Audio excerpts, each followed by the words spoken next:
পুরনো ধাঁধা, কবি সুকান্ত ভট্টাচার্য। বলতে পারো বড় মানুষ মোটর কেন চড়বে?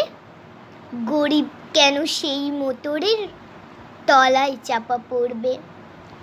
বড় মানুষ ভোজের পাতে ফেলে লুচি মিষ্টি, গরিবরা পায় খোলাম কুচি, এ কি অনাসৃষ্টি। বলতে পারো ধনির বাড়ি তৈরি যারা করছে, কুঁড়ে ঘরেই তারা কেন মাছির মতো মরছে? ধনির মেয়ের দামি পুতুল, হরেক রকম খেলনা, গরিব মেয়ে পায় না আদর, সবার কাছে ফেলনা।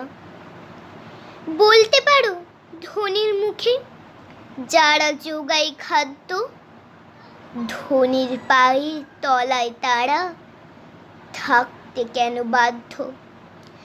হিংটিং ছট প্রশ্ন এসব মাথার মধ্যে কামড়ায়, বড় লোকের ঢাক তৈরি গরিব লোকের চামড়ায়।